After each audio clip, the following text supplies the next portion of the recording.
This morning's reading comes from Paul's letter to the Chevroletans. I give thanks to my God always for you because of the grace of God that has been given to you in Christ Jesus. We have been trying to reach you about your car's extended warranty. Ladies and gentlemen, sit back and enjoy Mega Meeple.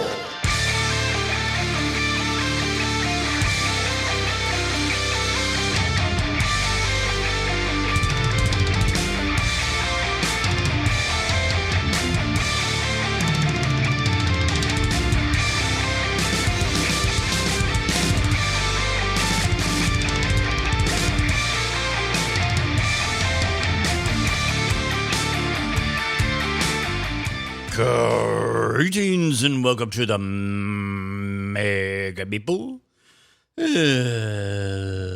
How you doing? I'm doing fine. How are you? Welcome to Season 4, Episode 12, otherwise known as Episode 106. And continuing on our fireside chat, shoot the shit stuff thing, whatever. Yeah, you know the deal. We're gonna find out. Yeah, these things have been recorded like summer of last year. So let's just cue up the tape and see who we have this time. Here we go.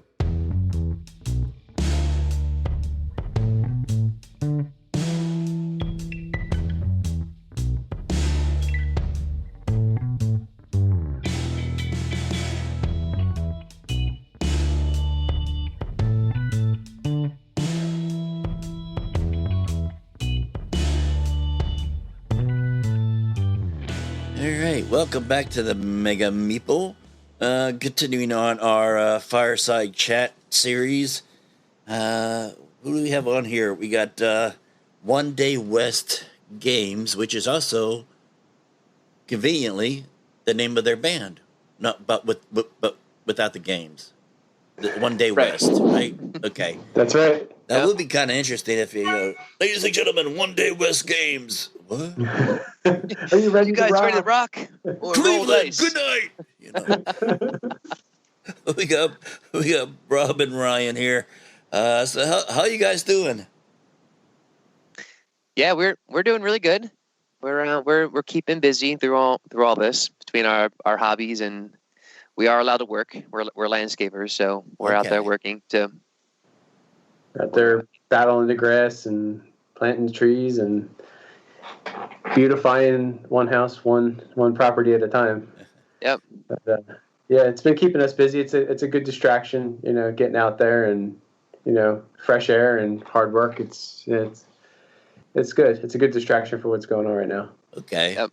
All right, but staying healthy and doing the whole 6 feet. Yeah, working outside makes it very easy. Plus, we're a very small landscape company, so there's only 4 of us. Okay. Yeah. We're naturally multiple feet away, Okay. 20 feet away at all times. Yeah. That's good. Yeah. Now you've been on the show.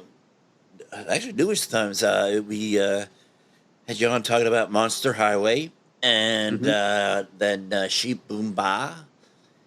And now I understand since then that you've have another game that's in the works or just ready to come out. Yeah, so we earlier this year we launched our abstract game Canosa. It's a 2-player abstract game. We did that on Kickstarter. This was like a deluxe version. It was part of like Kickstarter's Make 100. Campaign where you make 100 unique items. It could be anything. In our case, it was a wooden game. It's all handmade. It's made locally from us. There's a wood shop about 10 minutes down the street from me that's making them all by hand. Wow. So we hit our funding goal with that, and he got a good chunk of them done. We're releasing them in batches of 25. So we're going to start probably fulfilling our first 25 coming up here shortly. So we're really excited about this one. It's a little different from our original 2 games. They were a little 4-player, 2 to 4 player, lighthearted family games. This is a little bit more strategy involved with it. If you're into like chess and that kind of abstract feeling, Canosa kind of hits the mark on that one. Okay. Yeah. And that's wild that, if it's being, in a sense, each one is custom made, there is like, there may be like every single copy will have like a uniqueness or maybe like a slight imperfection or something like that will make it uniquely that person's game. That's pretty exactly. wild. Yeah, with the grains of the wood, the board, there's you get all the textures from the wood grains in it, and when it gets stained, it like really accentuates that. So we have 2 like prototype copies of it, and just between those 2 versions, you could see a very distinct difference. I mean, it's still obviously the same game, but just when you deal with natural woods, you're always going to get those random textures and stuff with it, which is really cool. That's neat. And yeah. It was neat being a local wood shop, like Bob said. It's like 5 minutes from his house. We actually were able to go there and walk around the shop, and we got to see the prototype. And he even let us watch the CNC machine, make a few cuts. And it was cool actually being in the factory where a game's made. Usually, everything's overseas, and you're never part of it. So we were standing right next to him as he was making the game, which was a pretty cool experience. Oh wow, good.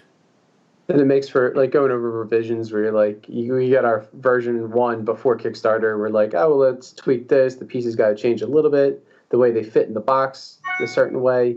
But we're able, like Ryan said, able to right with him walk through everything, and just it's good quality control. You can make sure it turns out the way you want it to, and it saves a lot with shipping too, because we could physically go and carry them ourselves to our house and then personally ship them out. So they're very safe. Go back and forth. Yeah. You don't have to worry about what shape they're going to show up in at your doorstep. Yeah. So, do you have any local backers? So it's like, hey, we'll hand deliver your game to your door. Yeah, we got a few local ones. We got a lot of international backers this time too. So they're gonna be traveling around the world. Oh, sweet. Yeah. So we're excited about that too. Yeah, with our past games too, we actually teamed up with some local board game shops where Bob and I actually just took a few cases to the board game shops, and then people could come to the shop and pick their game up. So they let us know, for our local pickup, we had that option. Pick the store, and then it saved them on shipping. So Bob and I just drove them to the shops, and people would go there and pick them up. Okay. So I imagine we might do the same with this too. Mm-hmm. All right. Yeah. That's neat. Yeah. And the name of that is Canosa? Yeah, Canosa. So it's I guess to give a little backstory on the name of it, Canosa, it's like a town in Italy. The whole theme of the game, it's based around sirens, like from Greek mythology. So you're basically playing as 2 sirens, and they're shipwrecked sailors that have crashed. If you're familiar with like the lore of sirens, how they call out the sailors and they cause them to shipwreck their boats. So they're floating out in the water, and then you're playing as the sirens trying to capture those sailors and bring them back to your islands. So we're trying to play around with like a different theme that maybe hasn't been touched on before. So we just want to go with the sirens. And actually, right on cue, Rise got. Actually, I forgot it's sitting right behind me. Oh, okay. Oh, that's neat. Got it engraved on the side. Yes. With the logo. Yep. Yeah. And then there's these here are the sailors. Okay. And here are the sirens. So there's a gold siren and a silver siren. So if you can see that near the sirens start on the corners, and you have the shipwrecked sailors in the middle of the board. So basically the sirens are pulling sailors to each one of their islands, and their voice is shown by these rings that are on the sailors. So if a sailor has the silver ring on it, the sailor can only move towards this island, and vice versa for gold. So you're trying to be the first person to score 4 sailors. Okay. Wow. So Yeah, and then this box actually it slides open. This is the lid, and then you flip it over, and then that closes it up, and then there's a box inside of this box that holds all the pieces. Okay. All It's a right. nice kind of storage compartment for it. How much does that weigh? Because that looks like a hefty It's piece there. I think box up, Bob, was it 9 pounds? Yeah, it's just a little over 9 pounds. Yeah. Yeah, it's got some heft to it. It's all hardwoods. It's like Brazilian cherry that like the pieces are made out of, and the board. So it's a lot of like dense wood. So when you pick it up, you're like, whoa, this has got some weight to it. It's not just like cheap plywood or something like that. It's nice materials. Yeah. Wow. But yeah, it's a fun game. It's a nice abstract. It's like if you've played like Onitama before or something like that, where it's it's thinky, but it's quick. Like we could teach the game to you within 5 minutes, and we're playing. But it has a lot of strategy to it, and then a game may last maybe 15, 20 minutes, something like that. So you're not going to be playing it for hours. It's a very keeping with our theme of the games. We like there's 20-minute, 30-minute games, those quicker games. So it falls into that range. Okay. So yeah, it's approachable for abstracts. I think the theme and then the quick gameplay again could draw people in, because we've had people demo the game and say like, hey, we really don't like abstracts or chess or anything like that. They play that and they're like, you know what? Actually, I like this one. This is pretty cool. Like I could see playing this with some friends just because it's a little easier to wrap your head around. Okay. Cool. Yeah. Yeah, we actually have a couple of videos on our website too. How to play videos at onedaywestgames.com. You can go on there and there's 10-minute video that shows you how to play it. And then actually Bob and I played a couple live sessions on Facebook Live. So on our Facebook page, you can go on and Bob and I played. Yeah, actually, we need to. I owe you a. Yeah, I just thought about that. Yeah, Ryan, I need a tiebreaker game. We both played a game live, and we never played that third tiebreaker game. So I think we might have to do that soon. Yeah, we've been trying that Zoom to Facebook Live, which has been working out well. So Bob's at his house, and I have this copy here. I don't know if you saw it on there, but we have one side is 1 through 6, the other side is A through F. So Bob would just tell me where he wanted to move his sailor or siren, and I would do it. Okay. So we were able to play remotely. All right. And it's doing it that way. It's not necessary for both of you to have the copy there right in front of you. No, actually, it helps too if you want to play with somebody who's never played the game before, they could really just hop on the session with Ryan. Has his like overhead camera like shooting at it. So it's really easy to call out, your moves and stuff, and he could teach it to you like right over, Skype or Zoom or however it is. So if anyone's interested, we could always show them how to play live. All right, cool. Yeah. That's pretty cool. Have you been playing any games online or anything like that with anybody? The only one, we started this past week. My gaming group has been going through BattleTech. Oh yeah. And so we haven't played in like the last time we played in person was February. But with people being quarantined, we're people are getting. I mentioned we got to game something, do something. So basically, we tried this past Friday doing FaceTime with it, and I had my sheet and my dice with me, and when it was my turn to move or whatever, they would just I think they were doing it. I had it on my phone, and I think they were doing it on the GM's iPad. So when it was my turn to move, he would just take his iPad and put it overhead on the screen. It was like so I could see what the board looked like, and I just verbally say, okay, move me towards that building. No, the other building. No, Yeah. the building next to Steve's a beer mug. Oh yeah, that one. That You one. know, you know they're left. You know they're left. But it worked pretty good, you know. So That's a game within a game itself. It's just yeah, Yeah. calling out the moves. That's cool. I didn't realize you were into BattleTech. Yeah, I recently got introduced to that, maybe a year ago, and it's a lot of fun. Yeah. it's neat. The guy who's GM and has been playing it.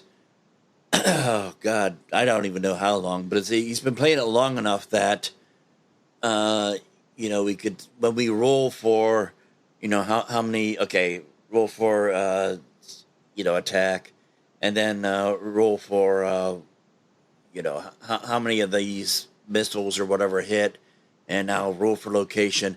And when you roll for location, he knows right off the top of his head. Okay, left arm. All right, That's wild. Oh yeah. Wow. That's impressive. Yeah. Not quite there yet for me. No, I'm still, and this is with our Pathfinder group. So you typically we would play something with Pathfinder, and people just take the turns GM in a campaign or whatever. And so I think I guess almost a year now. Yeah, almost a year now. Not counting the months that we haven't played. Past 2 or 3 months. But it was like, yeah, let's take a break from Pathfinder. And Chris is one of our players. Is like he's been itching to do a BattleTech. I was like, okay, all right, we'll do a BattleTech, and it's been pretty neat. Okay, that's awesome. And it's neat how we can still transition over and play virtually. We've been doing a D&D session for over a year now. So we switched over to Zoom. So now we do D&D over Zoom every Tuesday night. So we can carry the campaign on. Very faithfully now. 7:30. Gotta get on there. Yep, we know. Yep. If it's 7:33, they're texting us. Where are you at? Where are you at? Yeah. Like we're coming. trying to get our work boots off. Where's my dice? And then we even had we had shirts made up too for our whole group.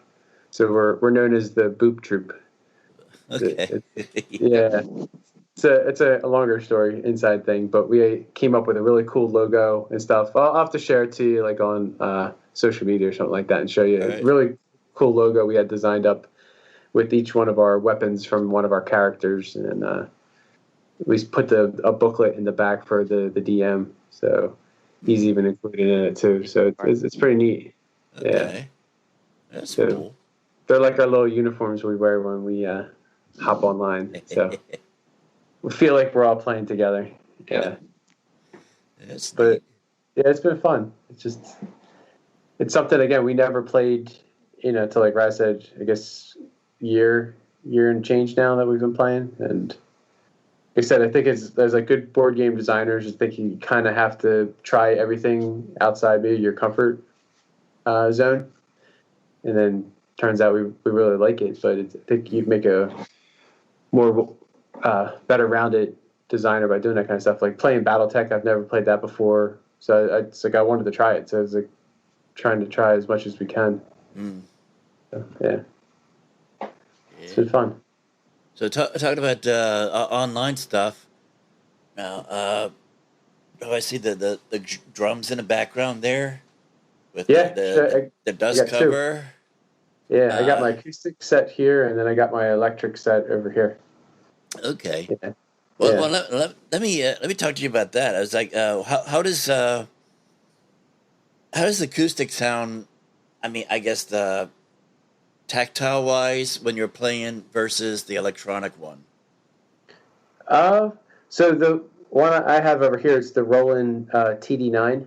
So the TD9, I got it because the actual brain is much more approachable. It's a little bit more user friendly. Like if you've never used an electronic set, I would definitely recommend that. I think they've since upgraded the model. I forget what the number is now, but this one has mesh heads on it. So they're not like okay. the old, like some of them you'll see like just like a rubber pad. These actually have Yeah, like a that's what I'm mesh used to. mesh. Yeah, these have like a mesh head. It's too far away to show you, but the hit you get with your sticks, it feels like a nice reaction to it. Okay. And then the same thing with the bass pedal on it. The one that comes with it is just like a little donut. It's probably like about that big. And the beater that hits on that mark is like the sensor is so small on it. So this one I have is the upgraded one, which is it's way bigger, and I could play double bass on it because the sensor that the pickup on it is a lot bigger. Okay. And again, the reaction with it when you hit on it, it feels more like an acoustic set. Alrighty. So we use that one when we record like our albums, since we haven't been going to the studio to record like with acoustic stuff. So I feel really comfortable practicing on that and then actually recording on that. I feel like it's the almost one in the same set. Okay. Yeah. Yeah, the quality, recording quality was really, really good too. I mean, like Bob said, we did our whole first album with the electric drums, and I'm sure a drummer might be able to point it out, but I mean, Mm-hmm. when everything's mixed together, I mean, it sounds great. You still get a nice kick. All the hits are pretty precise. They're, I was really happy with it. And the ease of recording too. Not having to, we did all our own recording at home, and then went to the studio to record just the vocals, and then he did all the mixing and mastering. So all the guitar work, the bass, and the drums was all at home, which definitely expedited the process. Okay. Now, Ryan, you're the guitar player. I do rhythm guitar and I sing. Okay. But actually, our guitar player does all the recording of all the guitar work. So it's like he does all the guitar stuff. Bass player does bass, Bob does drums, and then I go to the studio to do the vocals. Okay. Mm-hmm. Yeah, because I would think with the vocals, you really need the acoustical treatments and stuff. Yeah. So now let me ask you this: what DAW do you use? Actually, you know what? We don't. We record. Yeah, we record everything. I have the Zoom R16 because we're not actually mixing it ourselves. We're just trying to get the actual raw tracks. So I record directly into the Zoom, and then we take all the files and send them over to Mike over at the studio. And then I was able to record the drums and the bass. At the time, our bass player was my neighbor, so that was super convenient. And then Dave, our guitar player, he did all his own guitar work and then sent those files over. And everything was just compiled at the studio. Okay. So we really haven't gotten into using any DAWs right now. But currently, I think we're going to start because we're trying to do some remote recording now. So we might make it easier for passing tracks around. Now, have you seen where? I think some bands have been doing it. I've seen it mostly with a lot of my DJ friends, where they'll do either on Facebook or Zoom or Twitch or something like that. They'll do like one of my DJ friends would do like a Friday night gig or something where she's doing things over Twitch or Facebook or something like that. And then I've seen a few bands do, I guess, like a little mini concert thing where they're performing and doing stuff online. Have you guys seen any of that stuff starting to The pop up? Yeah, one of our friends locally, he plays piano, so he did like a whole Adam, right? Yep. Did a cool piano session, like where everyone was watching, and then you would just throw a song out there, and then he'd cover it and sing it. He used to play, I guess or maybe he does still, the piano bars. What was it called? Howl at the Moon. Howl at the Moon. Yeah. Have you ever heard of them before? I think they're like a franchise. They're kind of like a bar. There's usually like dueling pianos or something like that. Okay. So that was pretty cool. Like he was just playing whatever song popped up, and think he had like a little Patreon set up that you could like donate money to him and stuff. So it was cool. Oh, sweet. Mm-hmm. But yeah, it's starting to see them pop up more often. Okay. It's neat. We're trying to figure out. I mean, there's the whole latency issue with live jamming online, but we're trying to figure out how to do that. But currently, right now, we're just working on doing some covers, and then we're each recording our own part, and then we'll record a video of each of us playing over it, and then compile that to make it seem like we're playing live. But it's it's all pre-recorded. Okay. But haven't quite figured out the whole live jamming yet. Yeah, that'd be so cool to be able to figure that out. But yeah. Now let me ask you this: as like musicians, how important is brand loyalty? Is like because I've seen and I guess in like the legend type players where it's like they'll sign on to a particular brand of guitar or amp or whatever, and for me, I'm primarily a bass player. I do have two guitars, but the brand that I got guitars is from Chapman Guitars. For me, it was like the biggest bang for the buck for instrument that I was going to be learning on. Okay. But for like bass, you say that, well, Fender's like the big, monopoly or the big Microsoft of brands and stuff. But I got I don't know if I could. You probably see it's kind of dark in here. I got a Fender precision bass from their elite line. But I still have my very first bass that I got like 25, 27 years ago. It's a Gibson 2020. If you ever do like a Google search for Gibson 2020, 20/20, it was one of those collaborations between I guess Gibson and Ned Steinberger. Okay. And it has that same box shape, but it's bigger and it's heavier. but I still have that. Now I'll be at the circuitry in it has to be redone because it's that the wires and stuff are kind of corroded away. But it still plays off and on. Do you break it out every once in a while? Every once in a while when I feel nostalgic. Okay. But then I have like I have a 5-string Squire.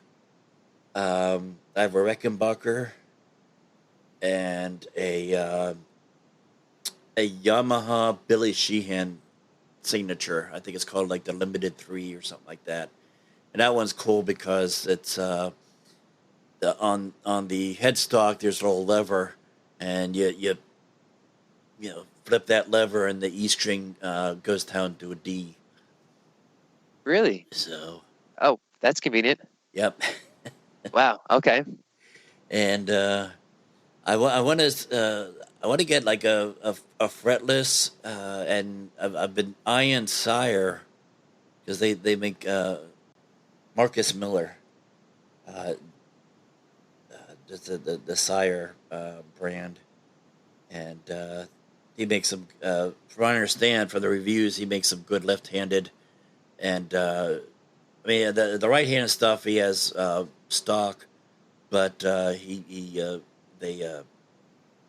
they custom make the left-handed stuff and the fretless.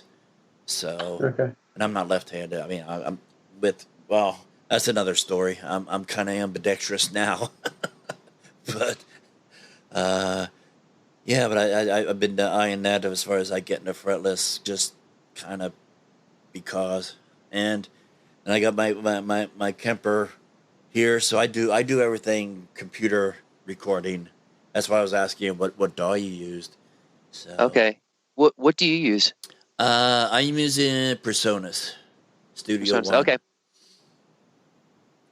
Okay. So, Yeah, we're definitely going to look into that. We both got the Focusrite audio interfaces, so I think we're going to start looking into using some DAW and using our interfaces and try to make the switch from hardware to software. Yeah. Yeah, because I do you guys do any I don't know how old you are. I'm kind of judging that you're probably not old enough to remember the old Tascam multi-track cassette recorders. You ever mess around with those? Not the I had a Tascam, my very first one, but it wasn't the it recorded the CD, not the tape. Okay. Yeah.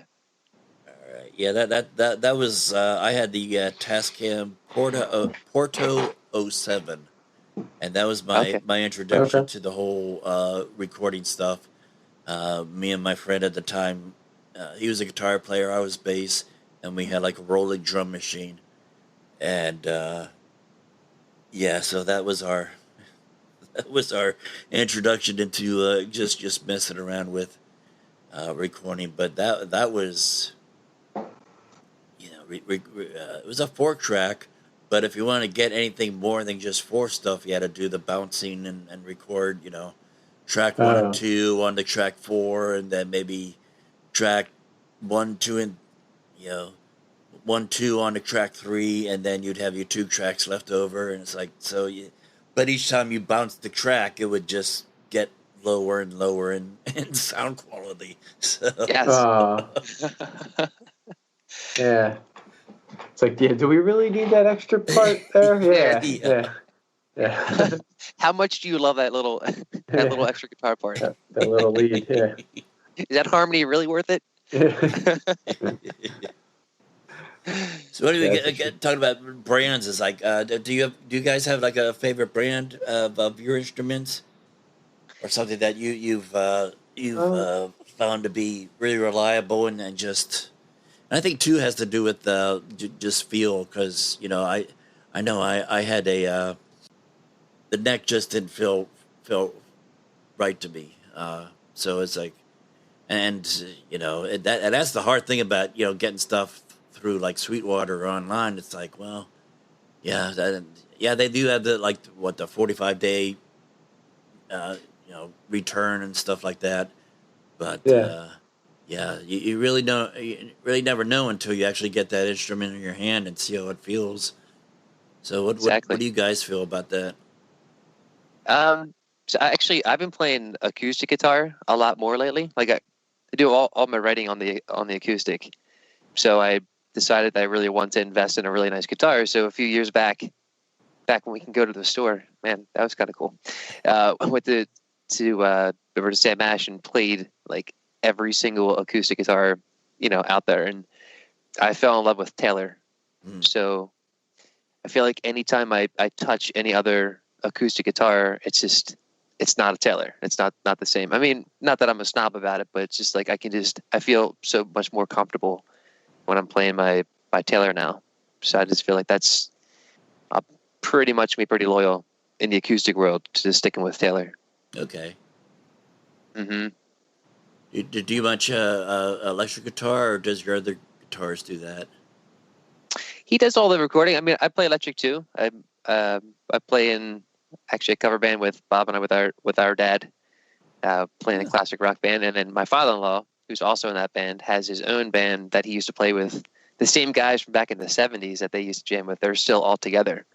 Wow. So I just recently joined in with those guys, but I play electric and acoustic for the cover band. But I play Epiphone Les Paul. Okay. In the electric world. But I think pretty much all my guitar playing recently is acoustic, but not quite loyal yet with any particular electric guitar. Yeah, drums. I have a Pearl Export set, the acoustic set, but I mean, I had a CB percussion was like the very first set that I had growing up. That was like my entry level kit.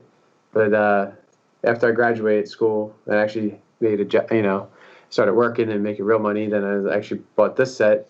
But then as far as like cymbals go, I mean, I really go on sound. It's like, I don't say like, oh, I need this Zildjian cymbal or, vice versa. It's just kind of like I would go like in the Sam Ash and kind of hit on them. And like from a drumming, it's like by ear for me. It's just like I hear that and I'm like, yeah, I can hear that like in this particular song and stuff. So I would kind of just add my, parts by ear. Okay. But my pedal, I've always played like the Iron Cobra is the double paddle. I've tried a bunch of other paddles and it just hasn't been the same. I've always come back to the Iron Cobra. It's kind of one I feel most comfortable with. So I know people who don't like it and know people who like it, but I guess that's with every piece of equipment out there. There's always the people and like, every oh, this is the games best thing. too. It's like, oh, Yeah, I don't play, yeah. card collectors or card Sure, crafting. yeah. It's the truth. It's just personal preference, and what you're comfortable with and what works for you. Yeah, and you bring up a good point. Is like I've heard it's like especially when shopping and buying stuff. Some people buy with your eyes, and other one buy with your ears. As far as like music stuff. I'm sure if you've gigged a lot, you run into some people. It's like, well, I only play this because it's a cool looking guitar, or or whatever. I look so cool wearing and but from like standing back and from a fan perspective. Half the time, either I can't tell or I'm not paying attention to, oh, that guy's playing a, Fender, whatever, blah, blah, blah, model number, it's like, oh, yeah, it's like, oh, okay, well, all right, he's playing bass, he's playing guitar. Yeah. That guy pounding in the back's playing, drums. And that guy screaming, he's a singer. Okay, yeah, all right, we got a band. So Right. it's like, Right.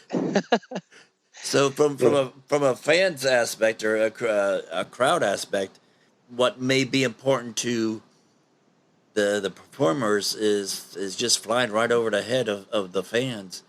Yeah. Unless it's like so much is the feel of it. Okay, well, I've only found that like with my dweeble guitar stuff, I found that only Chapman guitars I'm able to play that. It's easy for me to learn how to play guitar on those things, and it's not beginner enough that I'm going to outgrow it later. Right. That it's gonna be a while. For me to I think have to look at a higher grade made guitar for me to grow with me and my abilities. So, but now I used to take guitar lessons, but now I'm just kind of like, I'll watch YouTube videos. Or I got my little pentatonic scale paper from class, and I was like, okay, so I'll do the, and I'm right. I think right now I'm just getting through the muscle memory of learning the formations and the boxes and stuff like that. Bass, I remember how to play all the bass stuff, but since my medical thing, I have like nerve damage in my right hand, so I'm trying to get. The doctors say, well, hell yeah, if you play guitar or something like that, that'll be a great way to keep your hand muscles from atrophying and shit like that. Good therapy. Yeah. But I find with doing that, because thinking back at like my quote unquote glory days when I play in a cover band or in church worship or whatever. Yeah, believe it or not, I used to go to church. You never know that listening to my podcast with some of the language I use. But yeah, there was a time. Oops. But yeah, I guess thinking about it's like, well, I used to be able to play that. I can't anymore. At least not to the speed or the level that I used to, because of this damn hand, you know. So that's been like a. I have to really be wanting to. Okay, let's I don't know, bear through the discomfort of trying to. Because I can't play. That's why it's going to be a long time. I don't think I'll ever gig anymore, because I don't think I'll be able to. My hand will be able to last another hour long, set or something. So I guess kind of you use my instruments and my little recording thing to do songs and write songs and stuff. And to me it's very therapeutic, because I write a bunch of stuff that's like, probably goth. So Okay. going, so I mean, hell, when you've been through a 6 week long coma, it's like, I read, so I was like, my life is so dark. Oh, fuck the world. I don't like it. I hate all the people. That thing. So I find it very therapeutic, because if I Sure. write it down, is record it, I feel like it's getting it out, and as I'm getting it out, I'm getting it away from me. That's Exactly. the thing. Yeah. And that's the power. That's the power of music. We say it all the time. Music is medicine, Mm-hmm. and it's therapy regardless of what genre you're playing. But that feeling of creating music, you can't explain it until you do it, Mm-hmm. and it really is 100% therapeutic. And I wouldn't trade it for anything in the world. Like I said, if you're not in it, you don't quite understand the feeling. I think that's why musicians stay musicians, because it becomes an addiction to seek that feeling. Yeah. So what are your guys' inspiration when you write songs? What do you draw your inspiration to? What kind of bands did you listen to growing up? Growing up, well, I think it's funny. So my all-time favorite band, for a very long time, is Breaking Benjamin. And they're rock. They're kind of hard rock. Our music isn't nearly as hard as Breaking Benjamin, but I think it's the music and the feeling that I get. I think Bob shares it too. That bands like Chevelle and Breaking Benjamin, 3 Days Grace, that whole genre, that feeling that it creates is what motivated us to start writing music. Yeah, it's funny. It's like we're always like one notch down from the music that we listen to. It's like we always listen to music a little harder than the actual music that we write. So it's interesting in that, because you'd think like you'd be like, oh, we're going to be just like Breaking Benjamin, and we're going to like play just as hard and all that stuff. And it's always, we're a little different, because everyone who's listening to our music says like, I can't really place what you guys sound like, because I think it's probably a blend of everything. I think growing up, we listened to Dave Matthews, we listened to Counting Crows, we listened to, I don't think there's a genre of music that we haven't listened to. So you could listen to rap, pop. I like jazz. I played in a jazz band in high school. It's like, I think all that kind of just squishes together, and and here comes One Day West. I think that's what the result of it. Rye does a lot of the writing and stuff for it, and I play off of him, and it's like he'll come to me like with some ideas, and then we kind of go back and forth. And I think between the two of us, like when we're in one room together, we always said it, like if we had a few days, we could probably write a whole album, just because like we have endless ideas. Ryan can put a couple licks together on a guitar, and then I got a drum beat going, and next thing you know, got some vocals coming out, and it's a neat process once you get going. Like Bryce said, it is medicine, and it's addicting once you get going with it. Yes, it is. I always get excited about like a riff or something, and I get it prepared because I know I need to present it to Bob. So I get it, but I like Bob understands me. Like it doesn't have to be perfect because he can hear through it.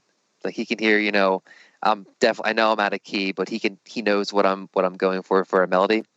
So I put just enough time into being like, okay, Bob's going to understand what I'm going for with this. Make sure he likes it, and then I'll go back here, and then I'll tighten it up. So that's always the exciting part, and a lot of that happens actually in the board game world too. The same thing happens. We get to work before we leave. Like, Bob, real quick, break my phone out. What do you think of this? Yeah. And, quick idea, and Bob does that with the board game. I call Bob where he's in his lab, where he comes out with these awesome board game ideas, and then he'll at work he'll tell me about it. So it's cool. We definitely play off of each other. Mm-hmm. Okay. It's almost like we're brothers or something. Yeah, something like that.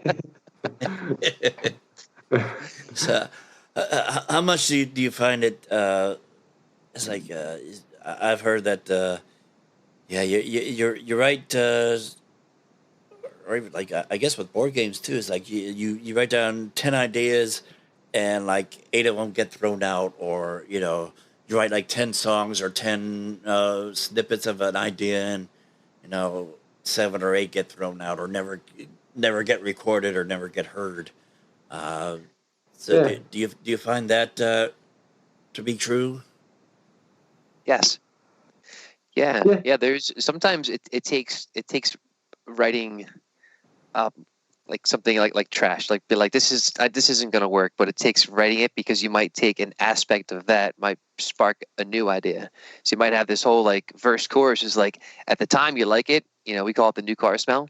It's like, yeah, if you like it tomorrow, then pursue it. But if tomorrow you listen to it, you're like, I think I was just kind of excited about it, but you take a piece of it, and that might help the new idea. So there's plenty of old ideas that definitely got tossed out, but I think there are pieces of each of those ideas that got thrown out that got put into stuff that got recorded. Okay. Yeah. Same thing with the game world too. We have a spreadsheet. At this point there's probably 60, 70 ideas like on that spreadsheet, and right now we have 4 or 5 games that are actually 3 out there, 1 coming, and 1 in the works behind that one. But it, like Ryan said, in the game world too, it works the same way. I was working on a game, scrapped the idea. I've never had to do that before, but put it on the shelf, go on to working on something else, and then something triggers you, and you go, wait, that would actually work better with that game, and you can pull that off the shelf, rework it, and now that's our game Maze Craze that's going to be coming out. It's just going away from something for a couple months, coming back to it, fresh eyes and fresh ideas, and it emerges. And we've done that before with the music too. I'm trying to recall from the first album. We had the song written, we had it rough recorded, and we're like, this is perfect. And then we scrapped it, but then we brought it back again and retweaked it again. Alive. There we go. Yeah. There it is. Yep. We have the original version of Alive, and if you listen to that and then you listen to the new one, you're like, oh, okay, I could hear that, but I'm glad you guys went with the second version. Yep. Yeah. It's wild to me when because when I record something, like for drums, I'll just use the metronome, and it's like, okay, and then I'll record everything around that metronome.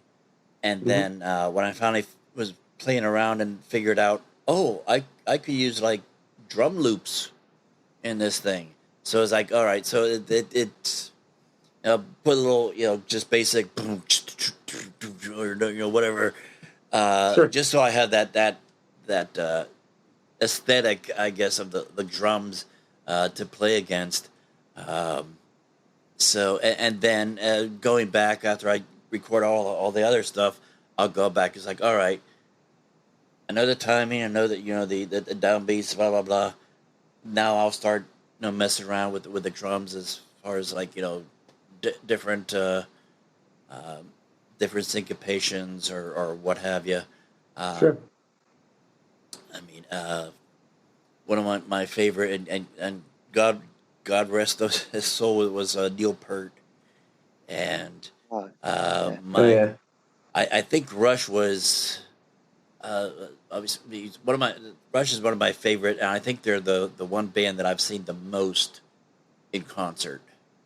I think Oh I've wow. seen them like 5 or 6 times, Okay. and I even remember the last time I saw him before I think Neil said he was retiring from touring.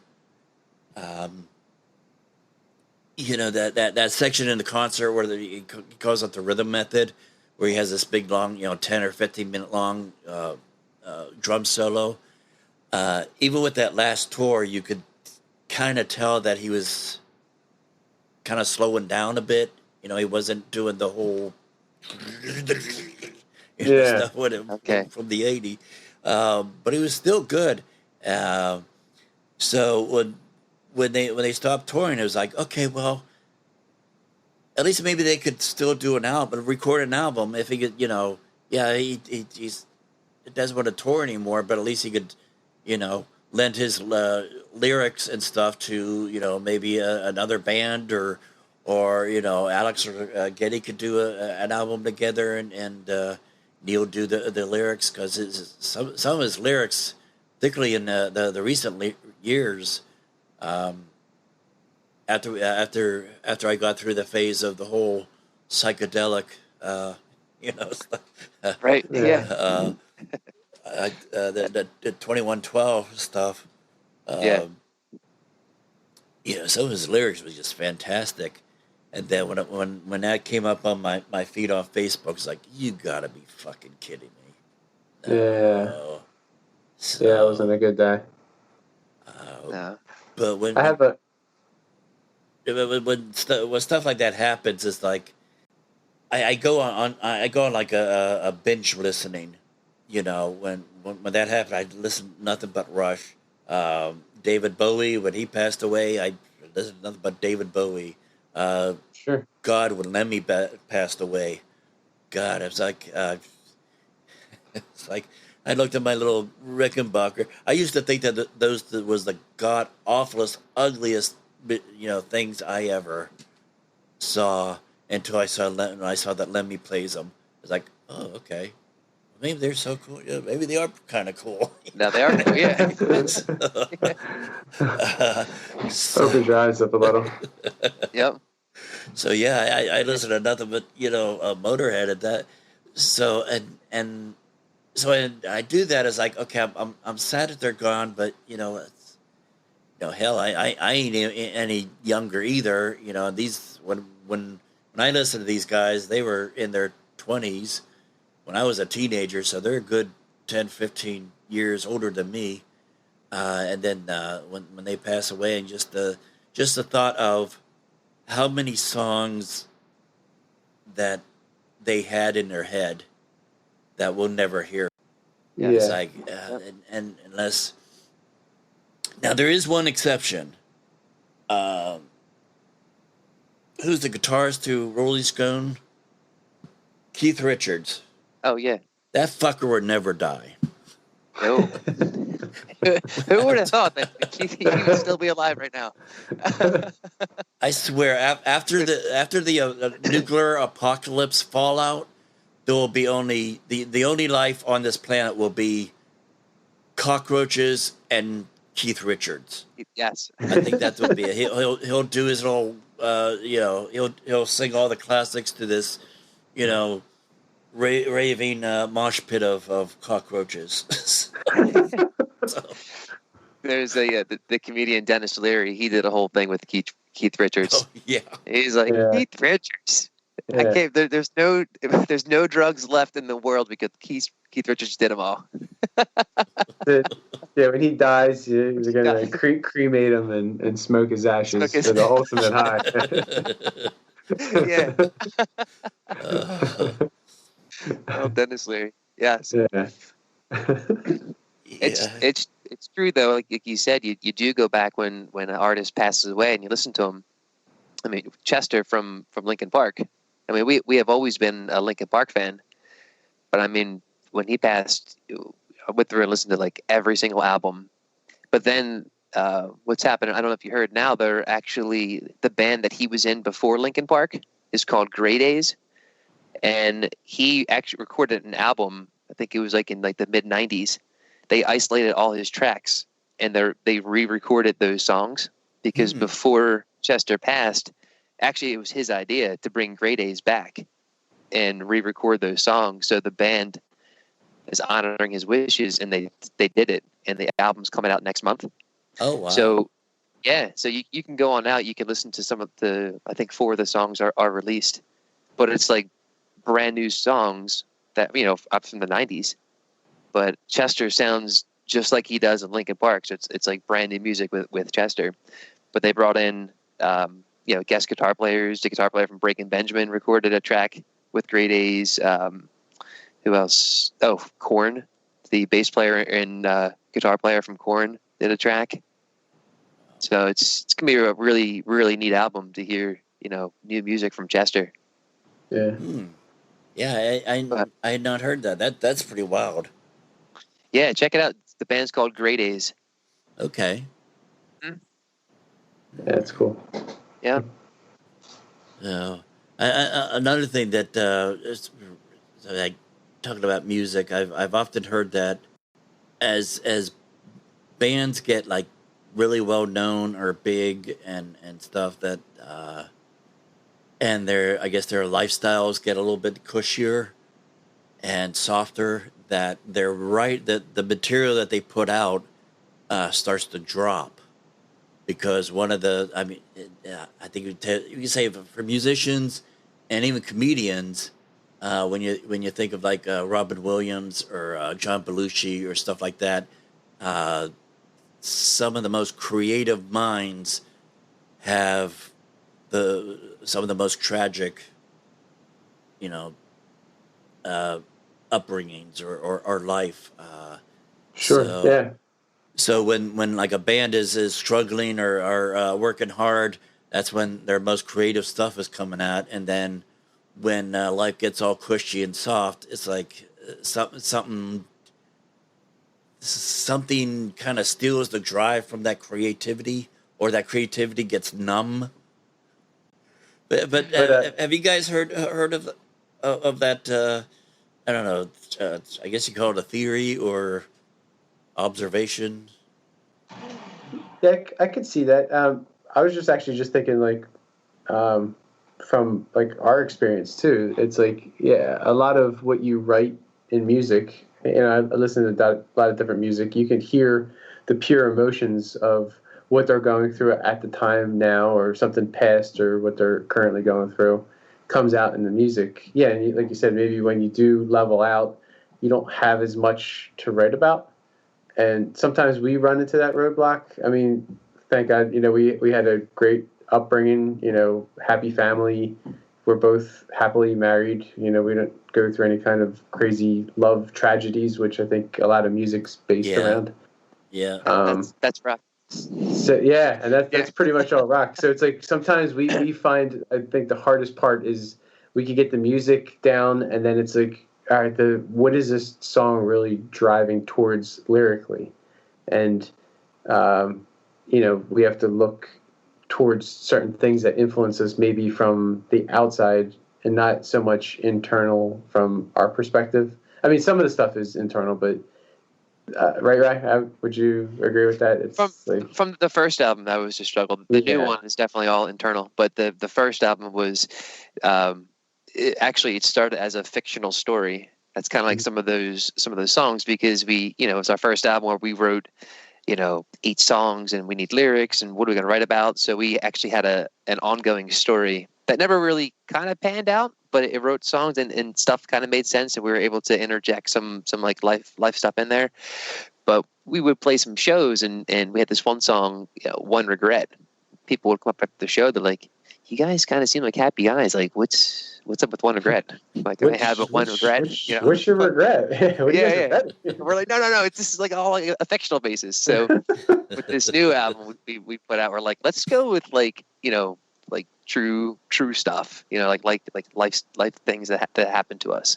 So Yeah, But what's the joke when you play a country song backwards? What you get your truck back, and your girlfriend comes back to you, and something your and your dog, dog. something And like you get with your and a dog, case of beer. and yeah. Yeah. A case of beer. Yep. uh, Ryan, you bring up a thing about a good point about now you have a EP out, right? Uh, It will be cur- coming out. it will be out coming out. So your first album, was it a full album, or was it an EP, or Yeah, it was a full 8-track album. okay, all right. So when you're another thing I've heard about is when and I've even seen it through some of the bands and artists that I listen to. Um, Rather than putting a whole bunch of songs, just smorgasbord thrown in there, that each song has a certain aspect of a storyline or a theme or something that there's some kind of ongoing string that connects all those songs together on in of a single, I guess, the theme or universe or idea. So do you find, are you able to pick that out either by the stuff that you guys are writing, or when you listen to your favorite artists, that you're able to pick stuff like that out? Yeah, Yeah. I would say, yeah, that you're able to pick out like a overall theme of what like an album's driving towards. Yeah, I mean, from a personal basis, definitely with this EP we're putting out, it didn't happen intentionally, but there's actually a whole progression, and the very last song on the track is kind of like the resolve, which basically, in the long short of it, it's called failing to fall. So it's like all these things happen, but there's a light at the end of the tunnel, and the last track is going towards the light at the end of the tunnel, that everything will be okay. In most situations, there is a resolve to any issue, and sometimes it's somebody just telling you that, and or being there for you, and that's kind of what the overall theme of this album is about. Things happen. It gets dark, but it's going to be okay. So it's Okay. kind of like, yeah, it's kind of like Yeah. look in the mirror, look at yourself, and that's what everyone else is seeing, and it's kind of the first step in helping you along.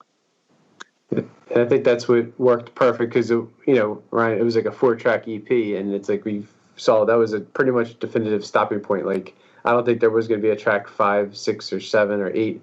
That would have felt like it was just kind of squished in with these other 4.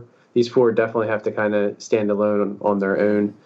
And then, we have new material that we're currently working on writing, but that definitely wouldn't work with these 4. So I think that kind of, to your point there, it just kind of fits within its own space. But yeah, like you were saying, I love trying to find the overall theme, or what an artist is driving towards within an album.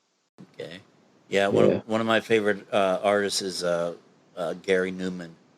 I've been listening to him since his back in the '70s when he had Two-Way Army and some of the stuff, and then he went from that to doing punk to all the synthesizer stuff. But he's grown a lot as a lyricist because some of his stuff in the early '80s, his stuff was like about but the only song that made sense was Cars. You're in my car, you're my but all the other stuff was like, what the hell is this? It's like, so, yeah, it was just kind of all over the place. And I guess it was okay because it was up to interpretation. But some of his more, I think he had a resurgence of popularity with an album called Exile. And I think from that point on, his lyrics have just been, and you could tell precisely what the theme of each album is. Yeah, so what I'm, and it depends on what kind of mood I'm in. I'll if I'm feeling kind of, I'll Yeah. listen. I'll listen to Newman because he's more of on that goth thing. When I just want to jam, I'll listen to like, Ghost or Motorhead, or if I want to feel nostalgic and classic, I'll listen to Rush or Pink Floyd or something like Nice. that. Okay. I listen to all kinds of stuff. I think I've only recently started listening to rap, and the only thing I know about rap is Eminem. And I downloaded his one album of I forget the name of it. It's the most recent one. I think it's like Songs to Get Murdered To or something like that. But the one song on there, Godzilla, where the last 60 seconds or so, he's just and he's going so freaking fast. Yes. It's like, how the hell does he do that? So even though, I mean, the style of music I really can't get into, but as I guess as a musician, is like I could hear that and at least appreciate how freaking much talented and discipline he has to be able to do that and pull that off successfully. Yeah, like in time too. Yeah, like it is unbelievable. If you ever get a chance, I don't know if you've ever seen his movie 8 Mile. It's actually a pretty decent movie. Okay, I think I've seen it, but it's been so long. I've forgotten it. Yeah, actually, I don't know why it popped on. I don't know, Netflix or something popped up where I recently rewatched it again because I hadn't seen it maybe since it came out. And I'm into Eminem too, so I was like, I watched it, but you have like a different appreciation, and you can kind of see like where he came from and like how much truth it is. But I'm sure there's probably a good amount of truth to the movie. But it's good, yeah. And the whole idea of freestyle rapping just blows my mind. I've been on this kick on YouTube recently watching that. And I watched a couple Eminem videos where he just does it where, he's just like, they're two guys going back and forth at each other. And to be able to think that fast and also rhyme is just, I can't wrap my head around it. Yeah, I used to do improv theater 20 some odd years ago. And yeah, that was fun. And there's, even with that, there's sort of like guidelines that are, helpful hints, that type of thing, where it's like, okay, such and such a person says, and then they end with, and then the other person will feel, and this happens, and that we just kind of go back and forth. So there's like little, tips and tricks that kind of guide us along, but where it goes, God knows where. But yeah, when you're talking about, they're able to do all that stuff, just pull this stuff out of their ass and do it in beat, do it in rhyme, and just that's a whole new level. I mean, if I tried that, I think my teeth will fall out. Yeah. It gets painful sometimes. I remember we were working on that cover of Lose Yourself. Oh yeah. We were doing a montage where we put everything in B minor because it started out with 3 Doors Down, Kryptonite is in B minor. So we started playing that, and then we were like, oh, wouldn't it be cool if we did like a rap song over top of it? So we picked Lose Yourself. So imagine you're playing ding, ding, ding, ding, like the whole 3 Doors Down Kryptonite, but then you rap over top of that. And that... and the tempo, too. Yeah, it was like... like, palms are sweaty, knees weak, arms are heavy, there's vomit on the sweaty, ready, mom spaghetti's nervous. Right down the line. But it was just like I sat in the booth there for like, hours, just be like, oh my God, this is just like a verse of one song. This is, it's an incredible talent that I don't know if everyone really appreciates, like the true talent of what they're doing. Yeah. You don't always have to play an instrument to be musically talented. Yep. Yeah. Yeah, that's pretty cool. Definitely a good appreciation for that. But I'm interested in that improv theater. That sounds something like Ryan I was just would probably be into. That'd probably be more our speed. Yeah. Yeah. It was I was one. The one I was involved with the longest was I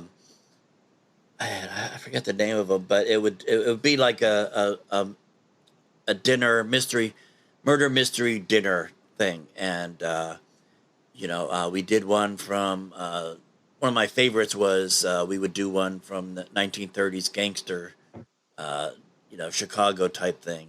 We did another one with Civil War type stuff, and we would so as the actors we would have like the acted part, the actual script of the acted stuff, and we would do that in between. We'd do it at the beginning, and then they do the appetizers, and then after people were kind of done with appetizers, we'd do the second scene and stuff like that. Okay.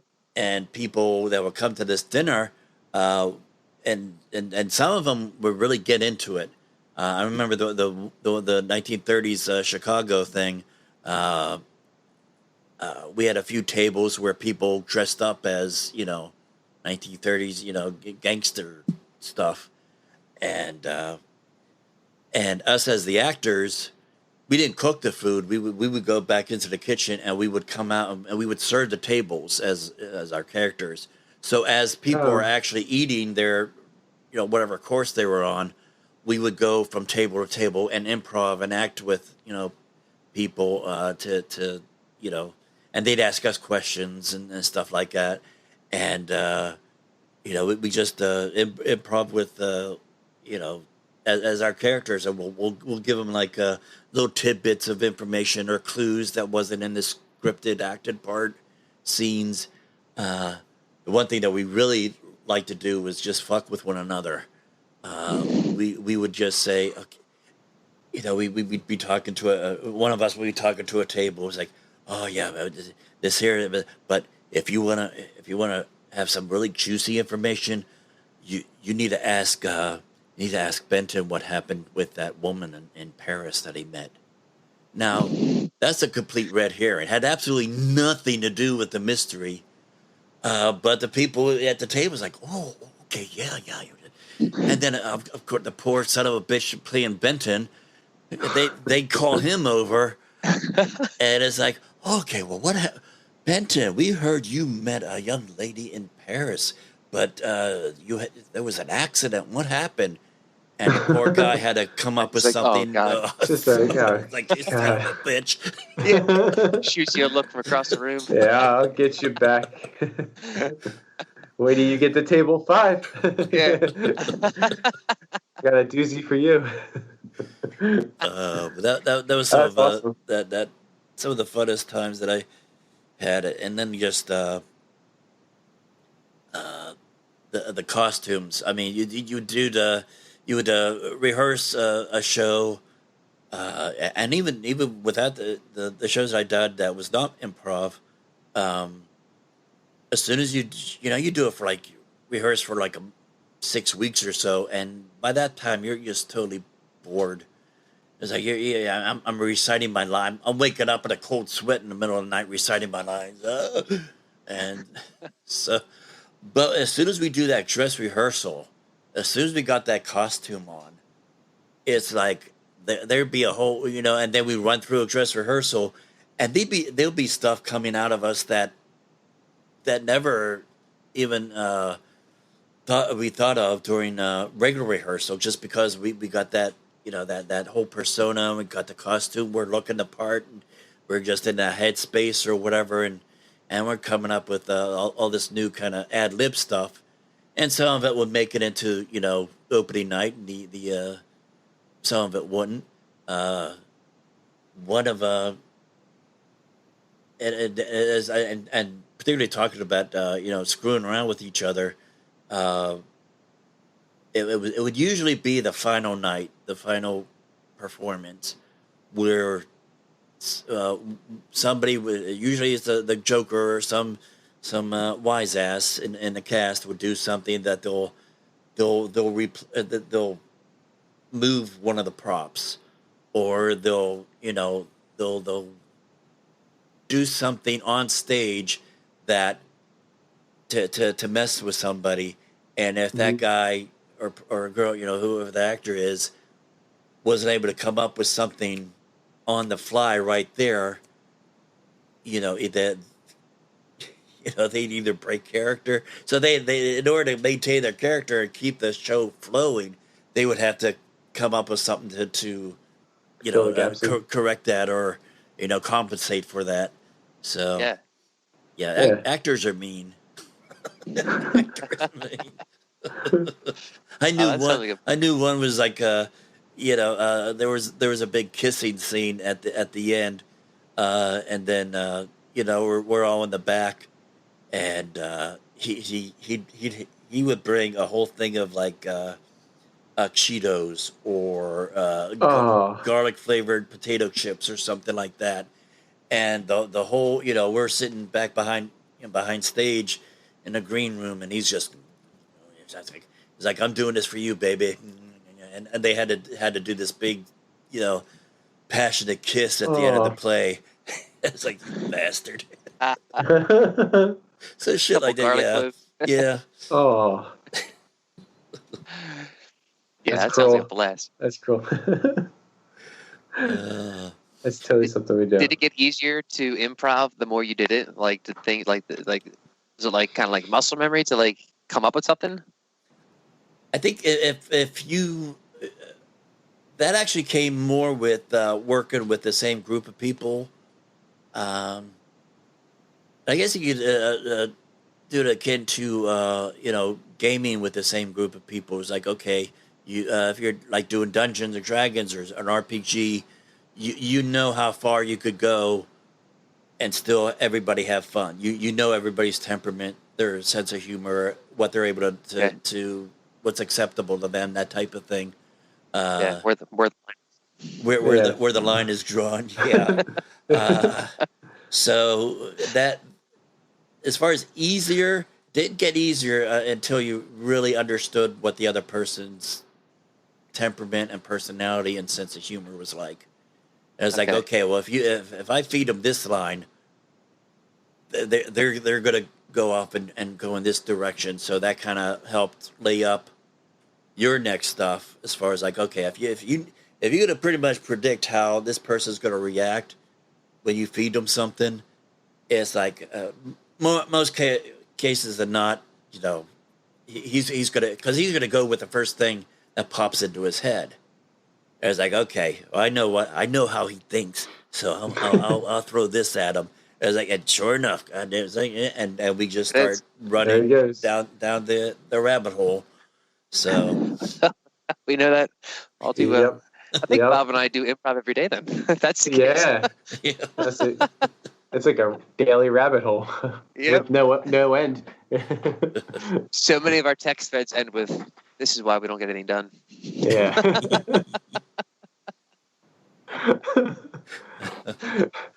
Bob, we need to do some improv. Yeah. Like professional improv, where more than you and I get to see it. Yeah. Well, I'll let you guys go. And so, Bob, Ryan, thank you. One Day West band, One Day West game. Thank you so much for joining me on this episode of I don't know, which I've been calling it, like, the Fireside Chats subtitled Shoot the Shit series. I think that's been like a repeated thing that on these, so I think I'm gonna go with that. So So thank you so much for joining me on this episode of that. And if people want to find out more about you as a band or you as with Monster Highway and Chi Boomba and the new one, what's the new one again? Yes, Canosa. Canosa. Yeah. I almost said Casanova. I was like, okay, no, that's not it. So yeah, if people want to find out more about those things, where can they go? They can go to our website. It's onedaywestgames.com. That's for all the board games. And for the band, we have a Facebook page, just One Day West. Okay. We'll put links to those things on the show notes. All right. Well, Rob, Ryan, thank you so much. Yeah. And, thank you for having us on. Thank you, Thomas. This was a blast. Thomas.